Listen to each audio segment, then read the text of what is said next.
una convicción en mi corazón y es que los mejores años de esta casa aún están por venir. ¿Lo creemos? Y yo creo que tú eres parte importante de lo que el Señor va a seguir haciendo en la extensión de su reino aquí en esta ciudad. Así que, ¿qué te parece si en esta mañana oramos, le damos gracias a Dios porque nos permite reunirnos, porque nos permite tener este tiempo? Y bueno, acompáñame cerrando un momento tus ojos. Padre, una vez más, gracias por permitirnos, gracias por tu gran fidelidad, gracias por la gran visión que tú sigues trayendo a esta casa, todo aquello que nos llevaste a seguirnos inspirando, a seguir capacitándonos, a seguir viendo, Señor, cómo tu plan es global para lo que está por venir sobre la tierra. Señor, usarás a tu iglesia, ciertamente la maldad cubrirá este mundo, ciertamente habrá cada vez más espíritus engañadores, Señor, que van a engañar a muchos, pero Señor, habrá siempre un remanente fiel que perseverará hasta el final de los días, que no va a ceder, que va a ir contra corriente. Y dile, si es la convicción de tu corazón, dile: y yo quiero ser uno de ellos. Yo quiero ser uno de esos creyentes que va a perseverar hasta el final. Es nuestra oración. Te lo pedimos en el nombre de Cristo Jesús. Decimos amén. Como ves en pantalla, si a ti te gusta tomar notas, he titulado el mensaje del día de hoy así, con una sola palabra: contra corriente. ¿Puedes decirlo fuerte conmigo? Contra corriente. ¿Okay? Si tienes tu Biblia, te invito por favor que la abras en el libro de Josué, capítulo 1, el primer capítulo del libro de Josué. Vamos a leer los primeros 9 versículos, que es la base de lo que el día de hoy quiero hablarte. Y vamos a empezar a dar lectura. Josué capítulo 1, versículos 1 al 9. Dice la palabra de Dios, versículo 1. Después de la muerte de Moisés, siervo del Señor, el Señor habló a Josué, hijo de Nun, y ayudante de Moisés, le dijo, verso siguiente: mi siervo Moisés ha muerto, por lo tanto, ha llegado el momento de que guíes a este pueblo, a los israelitas, a cruzar el río Jordán y a entrar en la tierra que yo les doy. Versículo 3. Te prometo a ti lo mismo que le prometí a Moisés. Donde quiera que pongan los pies los israelitas, estarán pisando la tierra que les he dado. Versículo siguiente: desde el desierto del Negev al sur, hasta las montañas del Líbano al norte, desde el río Éufrates al oriente y hasta el mar Mediterráneo al occidente, incluida toda la tierra de los hititas. Versículo siguiente: nadie podrá hacer frente mientras vivas, pues yo estaré contigo como estuve con Moisés, no te fallaré ni te abandonaré. Verso siguiente dice: sé fuerte y valiente. ¿Podrás leer fuerte conmigo este versículo a la cuenta de 3? 1, 2, 3. Sé fuerte y valiente, porque tú serás quien guía a este pueblo para que tome posesión de toda la tierra que juré a sus antepasados que les daría. Ahora yo lo leo el siguiente. Y no se rayó el disco, lo está reiterando. Una vez más dice: sé fuerte y muy valiente. Ten cuidado de obedecer todas las instrucciones que Moisés te dio. No te desvíes de ellas, ni a la derecha ni a la izquierda. Entonces te irá bien en todo lo que hagas. Estudia, verso siguiente, constantemente este libro de instrucción.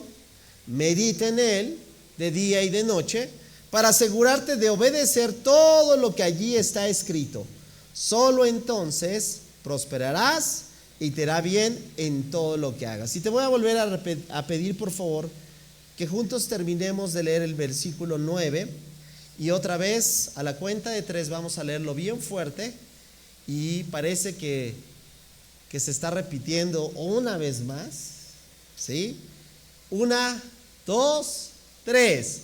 Mi mandato es: sé fuerte y valiente, no tengas miedo ni te desanimes, porque el Señor tu Dios está contigo donde quiera que vayas. Le podemos dar un aplauso fuerte al Señor por su palabra, que es viva, que es eficaz, que es más cortante que una espada de dos filos. ¿Cuántos pueden decir: esa palabra es para mí? Esta palabra es para mí. Yo necesito escuchar eso. Yo necesito escuchar eso porque los tiempos que yo estoy transitando me están obligando a hacer, ¿verdad? A ceder. Cuando hablamos de contracorriente, creo que se entiende, ¿verdad? Estamos hablando de ir en una dirección cuesta arriba. Fíjate que en esta semana en el instituto un maestro trajo una metáfora, una ilustración que yo ya había escuchado e incluso había leído en algún artículo, y al final te voy a platicar de esta, pero embona perfectamente aún la naturaleza y aún lo que Dios crea con estos principios que vamos a ver. Cuando hablamos de contracorriente, estamos hablando de ir, ¿verdad?, hacia todo lo que es contrario. Yo creo que cuando hablamos de contracorriente se ve unas implicaciones muy interesantes, como que se necesita sacrificio, ¿verdad que sí? Perseverancia, valentía. Y esos son los elementos que acabamos de escuchar que Dios le dijo a un líder. Y ahorita voy a hablar un poquito más de ese contexto. Pero quiero introducirte, mira, porque a todos aquellos que el día de hoy están tal vez viviendo un momento así en sus vidas. Los tiempos que estamos transitando, específicamente la cultura, nos dice muchas cosas que Dios nos dice de otra forma. ¿Sí me doy a entender? Es decir, Dios nos enseña en su palabra que amemos, que perdonemos, que caminemos en santidad. Y la influencia de esta cultura, ¿sabes qué es? Todo lo contrario, ¿verdad? Guarda resentimiento, oféndete, no perdones, odia, sé egoísta. ¿Cuántos se dan cuenta que la naturaleza del cristianismo es un contracorriente constante? ¿Cuántos? Levanten su mano, ¿cuántos ya se dieron cuenta? Y los que no se han dado cuenta, muy pronto se darán cuenta que este mundo o el sistema de este mundo y el evangelio no son compatibles. Que el vivir para Dios necesariamente te harás acreedor de ser enemigo del mundo. Y eso fue lo que en la narrativa, por lo menos del Nuevo Testamento, le pasó a los apóstoles, le pasó a todos los seguidores del Señor Jesús. Porque la presión es fuerte, si hay que decirlo, la oposición es real, las tentaciones nos inundan. Y aquí es donde entonces partimos con lo que acabamos de leer. Seleccioné este pasaje porque creo que presenta perfectamente estos cuatro pilares que van a hablarnos de lo que significa vivir contracorriente. Lo que acabamos de leer es el libro de Josué y me encanta, ¿sabes? Porque es un libro que yo le llamo un libro de transición. Si en algún momento tú quieres o estás experimentando una transición, sea laboral, sea de trabajo, bueno, es lo mismo, de vivienda, de economía, de tu negocio, si estás en algún momento que necesariamente vas a transicionar, ¿sí? Hace más de 10 años, bueno, sí, por ahí, 10 años yo transicioné, dejando mi trabajo en la industria para transicionarme y dedicarme al ministerio. Y en esos recuerdo que en esas etapas yo me apoyé bastante de libros como el de Josué, de libros que presentan principios que hasta el día de hoy sigo tomando en cuenta para todo aquello que represente las transiciones. Bueno, te voy a dar un poquito del contexto de lo que está pasando en los versículos que acabamos de leer. Moisés ha muerto, pero tú sabes quién fue Moisés, ¿verdad? No estamos hablando de alguien, como decimos, cualquiera para el pueblo de Israel. Estamos hablando, palabras textuales del libro de Deuteronomio, que nunca se levantó profeta en Israel como lo fue Moisés. Así lo veían. la cultura judía, Moisés está en tan alta estima, porque ni más ni menos que fue el que lo sacó de tierra de esclavitud, ¿cierto? Bueno, fue Dios, pero ¿quién dirigió ese peregrinaje? ¿Quién fue el que Dios utilizó para entregarle su ley? ¿Quién fue el que pudo tener una conversación, te imaginas? Y escuchar audiblemente la voz de Dios. Y así podemos seguir la lista. Pero Moisés ha muerto. Ya no está más ese líder, ya no está tal vez esa persona de apoyo. Tarde que temprano tú y yo vamos a tener que experimentar con eso que de alguna manera confiamos mucho, algún día ya no va a estar con nosotros. ¿Por qué? Porque los tiempos cambian. Moisés había muerto, Israel estaba frente, ¿sabes qué estaba frente a ellos? Estaba el río Jordán. Delante de ellos estaba la tierra de promesa, lo que Dios había dicho. Y digamos, detrás de esto estaban 40 años que habían tenido de historia en el desierto. Por eso, estos momentos, voy a decirlo, Israel se encontraba en una transición crítica. El gran líder Moisés ya no estaba más, pero ahora está un líder joven que debe de asumir la responsabilidad de conducir al pueblo. Su nombre es Josué. Y la tarea, voy a decirlo así, parecía prácticamente imposible. Mira, te voy a decir una de las cosas que obviamente por conocer el libro de Josué me dice que lo que tenía al frente era casi imposible. Número uno, tenía que conquistar ciudades fortificadas. Tú sabes que si has visto esas películas, ¿verdad? De militares, tú sabes que no es cualquier cosa. Ciudades fortificadas era prácticamente, como dicen, le estás golpeando a la pared con tu puño. ¿Cuándo la vas a derribar? Segundo, tenía que enfrentar ejércitos más poderosos que el pueblo de Israel, mucho más poderosos, más numerosos y con mejor infraestructura. ¿Vamos bien? 3, tenía que liderar, ¿sabes a cuánto? Millones de personas. 4, y tenía que permanecer fiel al pacto que Dios hizo con su pueblo. Y yo agregaría aquí, más lo que se acumulaba en la semana, ¿verdad? No sé si tenía Josué suegra, pero pues ya, estoy bromeando. Pregunta: ¿era un contracorriente? Sí. Era un contracorriente. Ahora, yo no quiero en este momento que solamente veas el relato bíblico. Ahora quiero que percibas qué es lo que tú tienes contracorriente. Tal vez te detectaron ya una enfermedad terminal. Lo siento mucho. Tal vez estás en una etapa donde dices, no, nunca imaginé estar así a esta edad. Tal vez los problemas son más. La economía no va bien, el negocio no va bien, los estudios no van bien.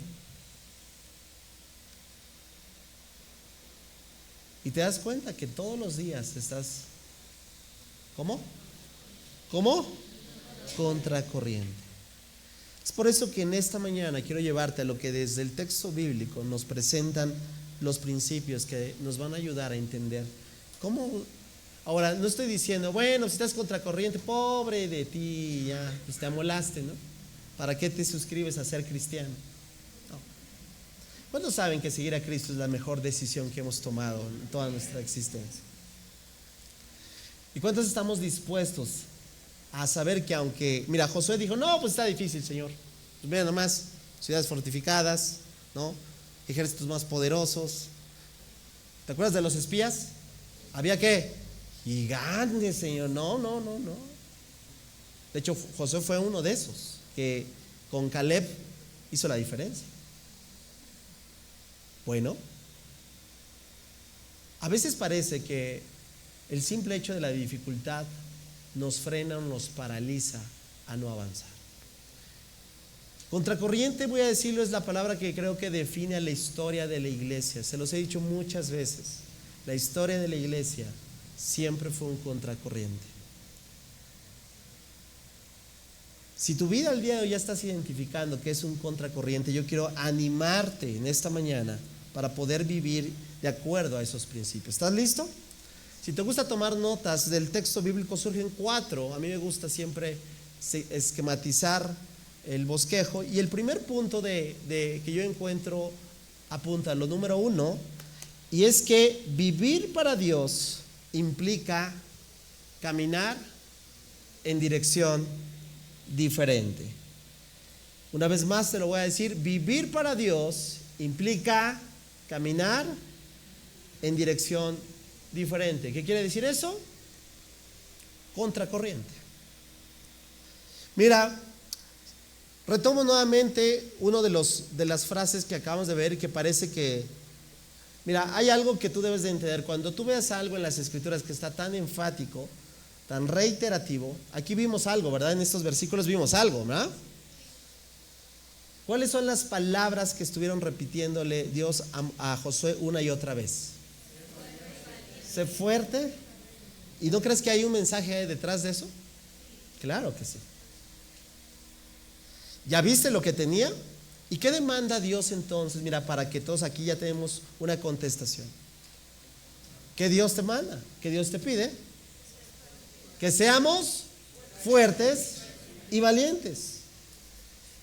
Porque voy a decirlo así, este mundo, voy a decirlo, este sistema nuestro, de este mundo, no va, mira, no va a cambiar en su inercia y en su ideología. Tú vas al relato bíblico de los últimos tiempos y te vas a dar cuenta que este mundo está condenado a ser juzgado por Dios. Este sistema cada vez va a ser más idolátrico, más egocentrista y más demoníaco.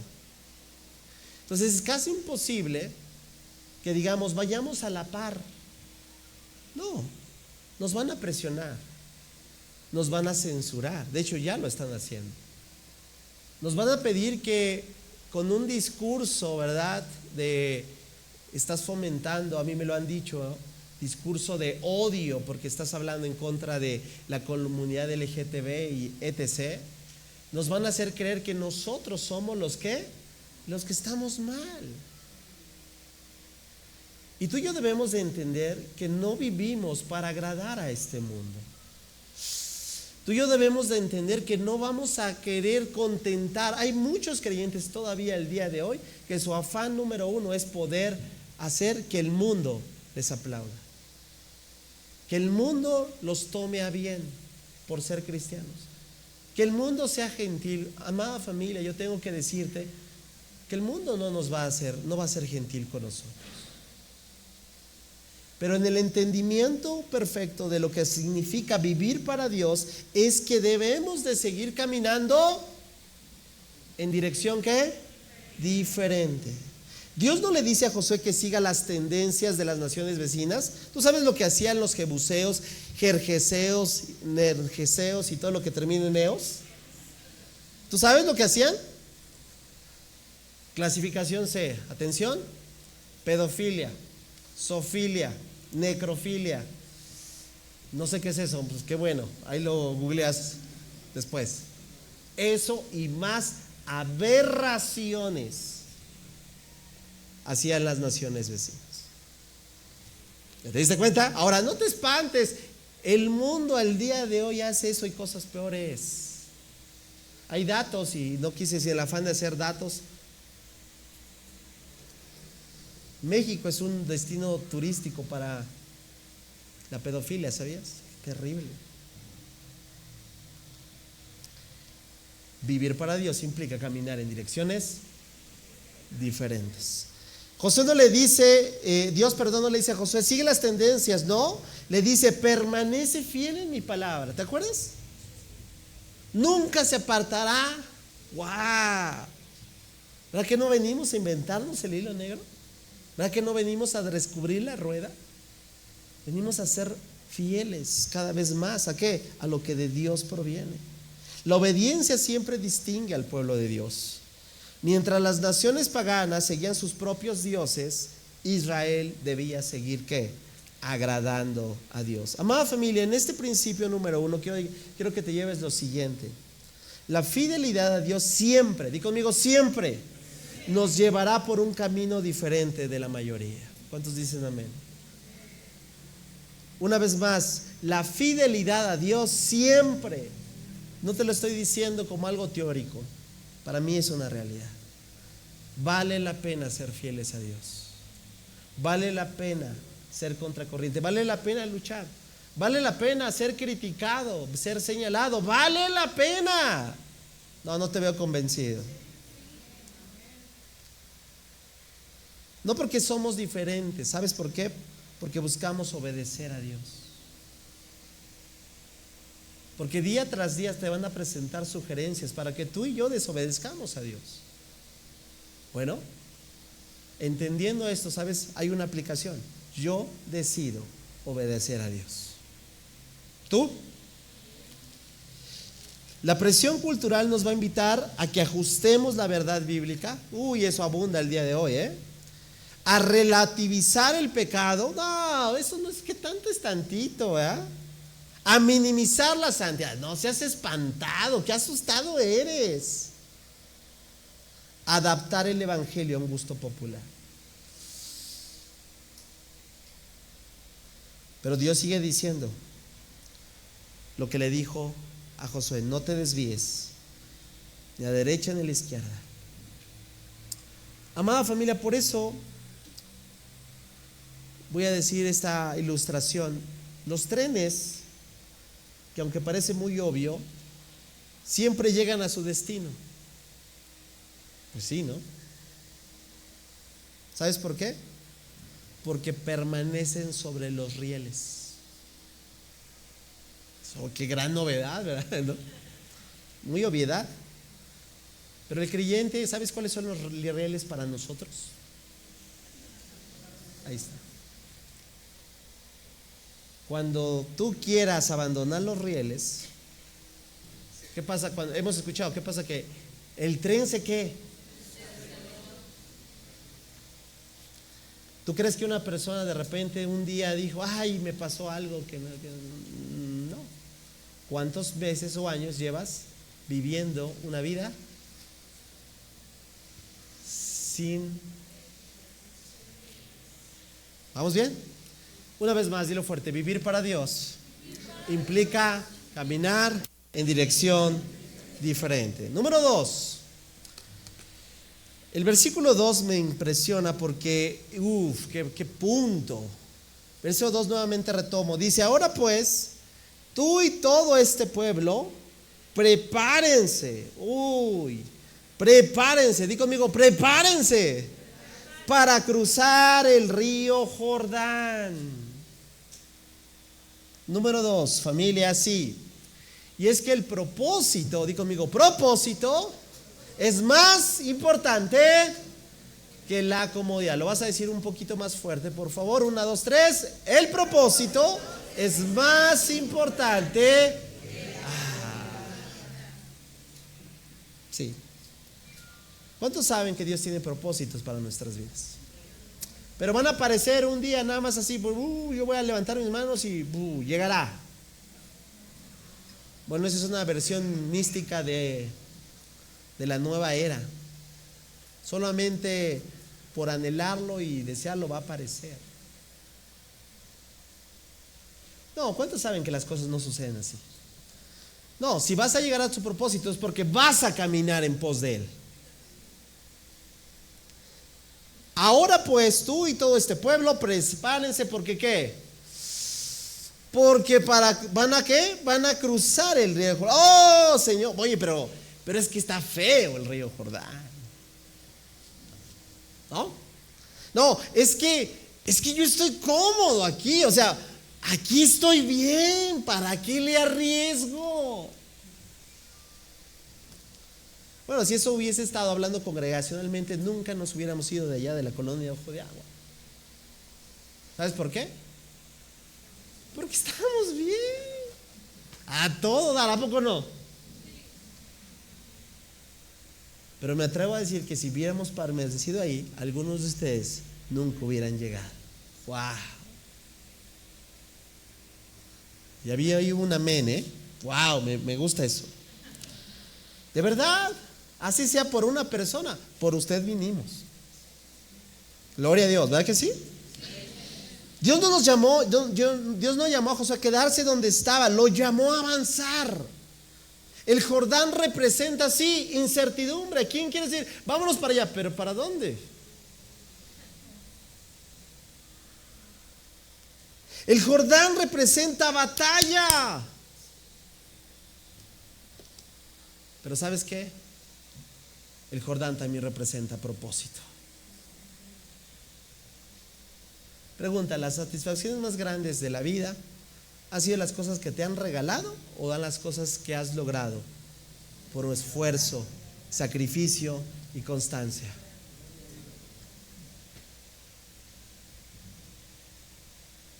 Entonces, la comodidad es la enemiga número 1 de la iglesia del siglo XXI. La comodidad te deja en el mismo lugar donde estaba. Es como si el pueblo de Israel dijera, pues ya no, aquí nos quedamos. Oye, pero estás pronto a llegar, pero ¿para qué arriesgar? Aquí me quedo. La comodidad estaba en permanecer donde estaban, pero el propósito estaba al otro lado del río. Familia, muchas veces Dios va a llamarnos.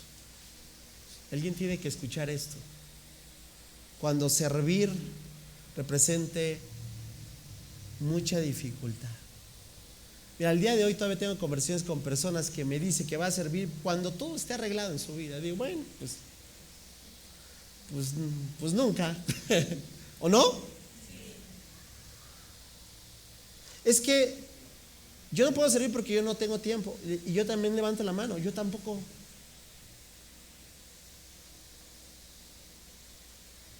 Es que no somos llamados solamente cuando las cosas son fáciles o las tenemos a nuestro favor.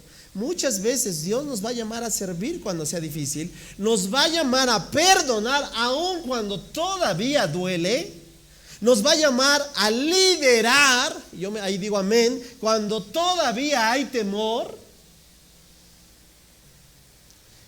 nos va a llamar a dar pasos de fe cuando aún no vemos el resultado. Hay muchas cosas, creo yo, que como iglesia ya hemos experimentado que son pasos de fe. Los retos, siguen siendo pasos de fe, amada familia. Y si tú me preguntas, ¿ya puedes ver todo lo que Dios va a hacer aquí? Todavía no lo puedo ver. Como que de repente me parece un chispazo.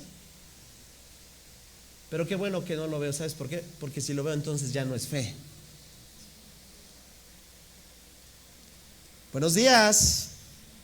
El crecimiento espiritual rara vez va a ocurrir. Apréndetelo, familia. Tú quieres crecer en Dios, rara vez va a ocurrir si te mantienes en zona de comodidad. El que está en zona de comodidad no crece. ¿Por qué? Porque no atraviesa el Jordán. Porque no desafía esas tomas de decisiones que lo llevan a confiar, a creer en Dios. La reflexión entonces en esta parte, amada familia, es la siguiente. La voluntad de Dios frecuentemente nos conduce fuera de nuestra comodidad para introducirnos a nuestro propósito. La voluntad de Dios frecuentemente nos va a empujar a salir de nuestra comodidad, pero para introducirnos ¿a qué? ¿Cuántos quieren? ¿Cuántos desean entrar a su propósito en Dios? Te va a sacar de tu zona de confort. ¿Ya ven? Ahí es que bueno que no levanté la mano.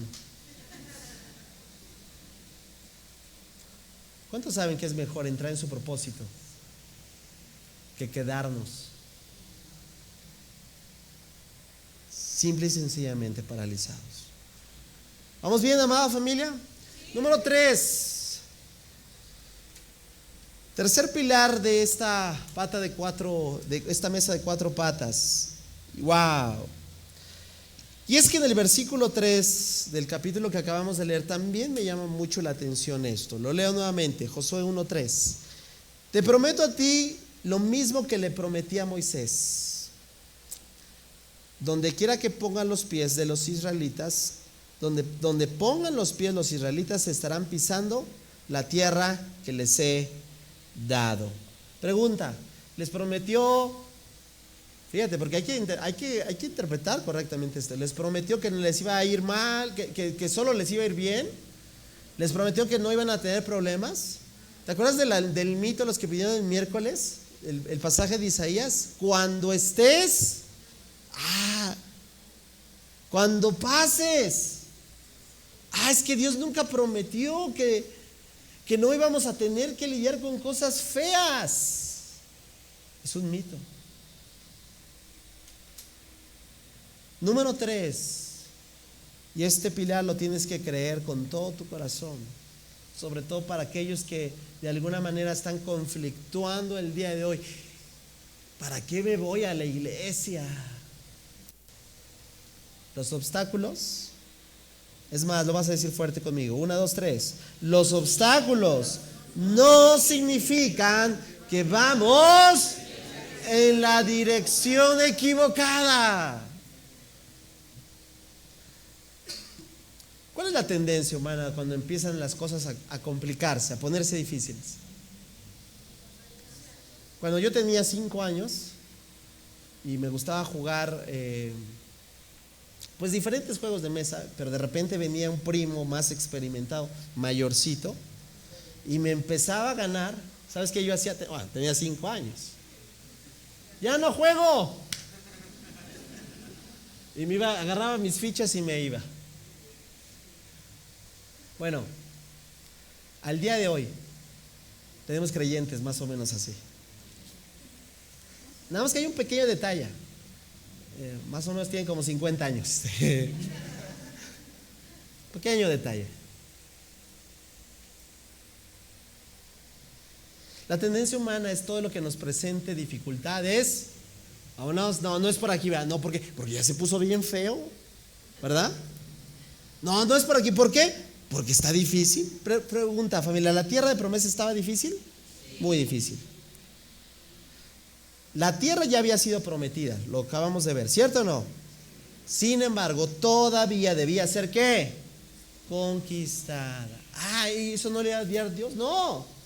Familia, Dios te ha prometido la tierra, pero tú tienes que conquistarla. ¿Cuántos dicen amén? ¿No será que hasta el día de hoy no sigue conquistado porque no te atreves a pasar el Jordán? ¿No será que a lo mejor los primeros obstáculos, el primer obstáculo, incomodidad, te ha hecho frenar, incluso retroceder? Algo entiendo en esta parte: las promesas de Dios no eliminan los obstáculos. Voy a decirlo así en el contexto de Josué. Las murallas ahí seguían, los enemigos allí seguían, los desafíos ahí seguían. ¿Pero qué fue lo que prometió Dios? ¿Qué fue lo que prometió Dios? Porque ahí está la base de nuestra confianza. ¿Qué fue lo que le prometió Dios a Josué? Porque yo estaré. Alguien dele un aplauso al Señor, por favor. Las dificultades no cancelan las promesas de Dios.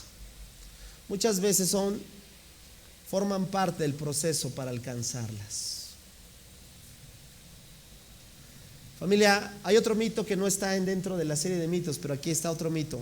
Muchos creyentes piensan de esta forma: si esto fuera de Dios, sería fácil.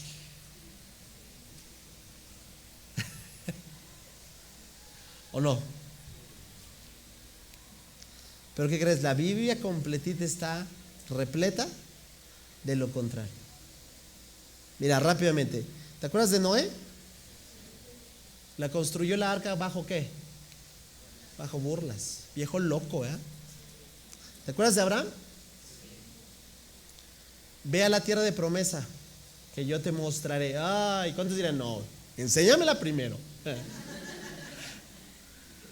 ¿Qué hizo Abraham? ¿Qué enfrentó a Abraham? Muchas cosas. ¿Te acuerdas de David? Ni siquiera fue convocado a o sea, imagínate, van a ungir y no te llamaron. Ve nada más. ¿Qué te digo del apóstol Pablo, no? Familia, ¿Te das cuenta como muchas veces pensamos que todo lo fácil está relacionado a Dios? No, la presencia de obstáculos no siempre implica ausencia de Dios. Una montaña en el camino no significa que el destino sea incorrecto. Simplemente significa que necesitas subirla. Buenos días. Buenos días. ¿Vamos bien? ¿Alguien está siendo bendecido, edificado en esta mañana? ¿Alguien le está creyendo al Señor? Número 4 y último. Wow. Nuevamente el versículo 8, que es la reiteración de la reiteración de... Pero está la base, y esto es lo que a mí me encanta, porque así como decíamos hace un momento del tren que no se descarrila porque permanece bien encarrilado, el Señor no se equivocó en dejarnos su palabra. Estudia, dice el verso 8, constantemente el libro de instrucción. Medita en él de día y de noche. Hay algo que debemos de entender, amada familia, que hoy en día parece ser interpretado como si solamente fuera una sugerencia. Solamente el que persevera va a lograrlo. ¿Estás conmigo? ¿O no?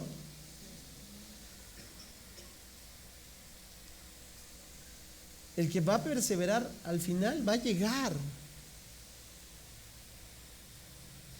Y una de las cosas que el creyente nunca debe olvidar es que tu perseverancia ¿no notas perseverancia aquí? A ver, otra vez. Estudia constantemente. ¿Notas perseverancia o no?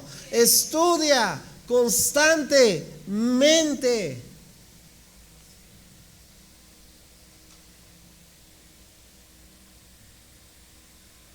¿Sabes? La perseverancia de Josué no dependía de emociones pasajeras. Hoy en día el cristianismo está muy, muy susceptible a las emociones de cómo se siente.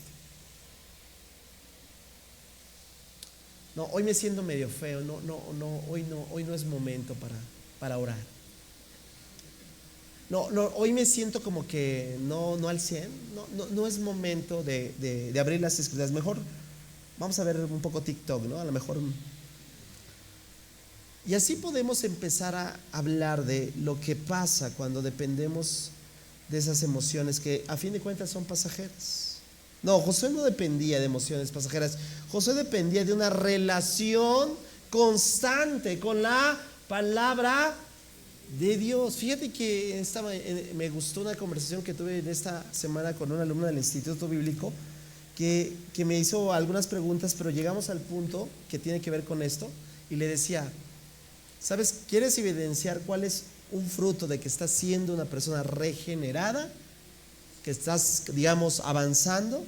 Tienes un interés marcado por la palabra de Dios. ¡Wow!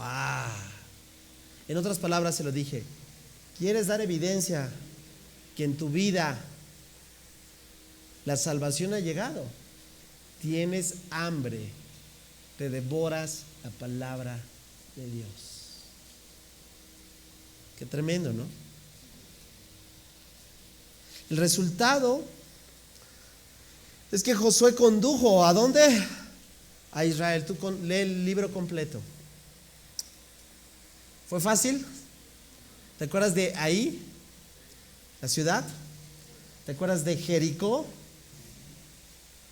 Cosas extraordinarias, ¿no? Y al final, ¿qué pasó? El pueblo de Israel, ¿qué? Impactó a su siguiente generación. Después ya vamos a hablar de otra cosa, pero de hecho, después de Josué viene la etapa de los jueces, y eso mismo que pasó aquí debería de haberse replicado, pero no se hizo. Quiero llegar al punto. Amada familia, cada acto de obediencia tiene un mayor alcance. ¿Sabes por qué? Porque nuestra perseverancia produce un legado.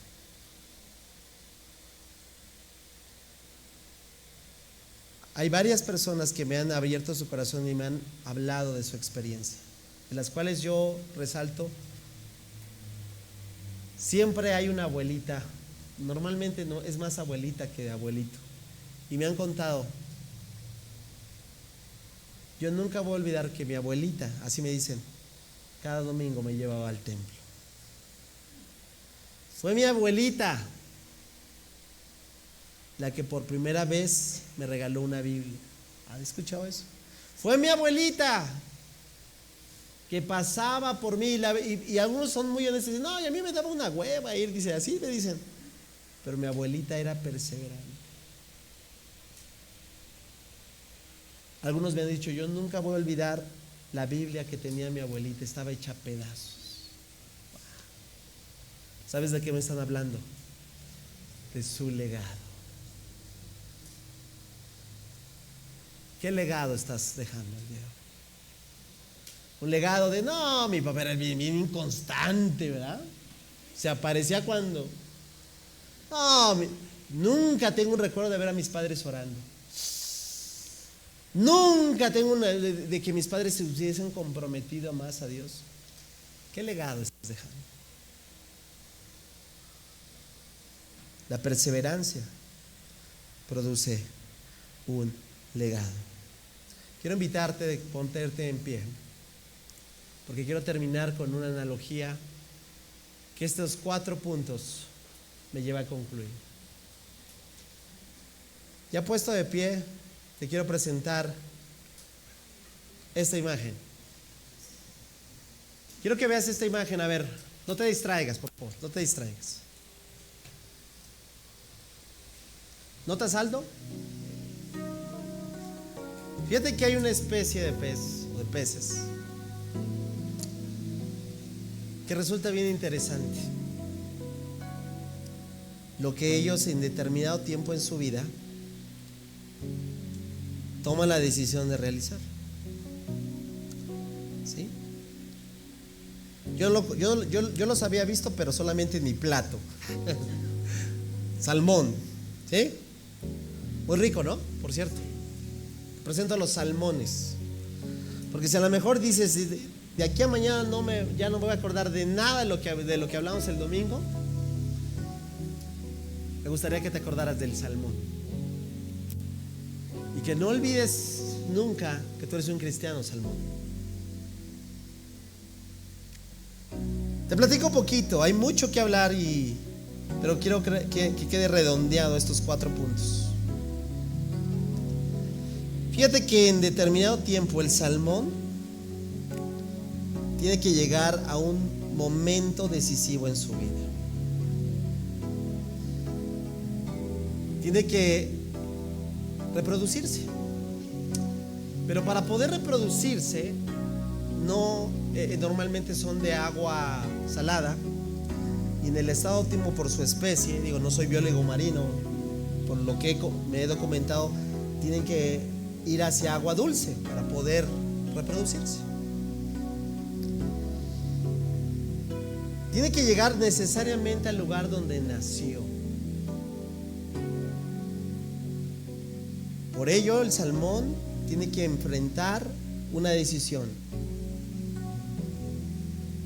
O se queda donde está y a la postre muere, y junto con él también su especie. Ahora entiendes por qué es caro el salmón. O bien decide dejar un legado. Pero él sabe que la travesía, nadar contra corriente,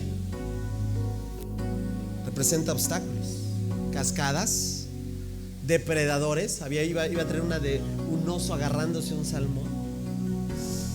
Lo intentó, pero ya no llegó. Sin embargo, sabe, número 1, principio 1, ¿te acuerdas? Sabe que vivir de acuerdo a su especie implica ir contra la corriente. Cristiano, que nunca se te olvide que vivir para Dios implica ir contra corriente. Número 2, el salmón va a dejar sus aguas tranquilas, va a dejar su zona de confort y va a empezar una travesía de mucho tiempo para llegar al lugar de su origen. Porque el Salmón entiende que su propósito, que es reproducirse, es más importante que quedarse nadando en aguas cómodas.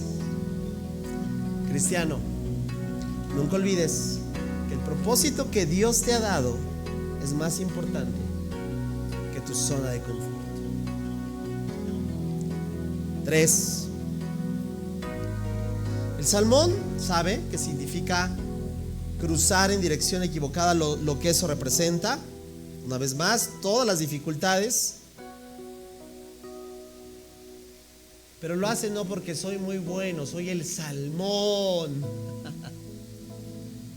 Lo hace en el entendido. Porque no quiero que mi especie se extinga.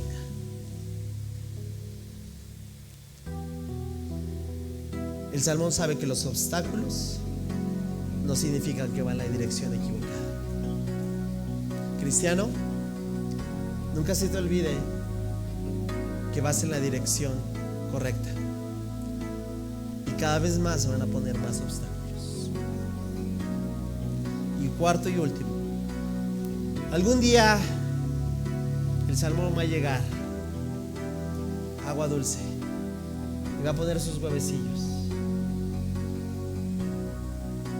Y todo eso va a producir nuevas, que su especie se siga expandiendo.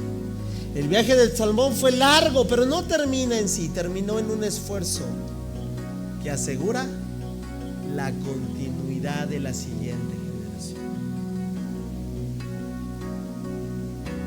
Aquí yo llamo a todos a que se unan conmigo.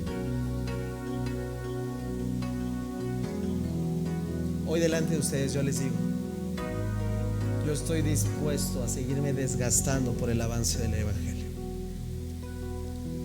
Voy a seguir peleando para que tus hijos y tu siguiente generación conozcan al Señor. Voy a trabajar para que tu siguiente generación no tenga una religiosidad popular. Voy a pelear para que esta ciudad conozca al Señor Jesucristo. Pero no lo voy a hacer solo. Yo quiero ser perseverante. Y ahí voy a estar duro y dale hasta que me sueñes, decir, ya me tiene harto que la Biblia, ya me tiene harto que la oración. Para que hasta que un día se te abran, se te caigan la cerilla espiritual de los ojos y puedas escuchar con claridad que es la voz diciéndote, tu perseverancia produce legado, así como es así. ¿Cuántos quieren acompañar a este loco en esta travesía? Quiero que levantes tu mano. Padre, en el nombre de Cristo Jesús, hoy terminamos con un compromiso. Ve nuestras manos, porque delante de ti estamos. No lo estamos haciendo para quedar bien con alguien. ¿De qué serviría, Señor?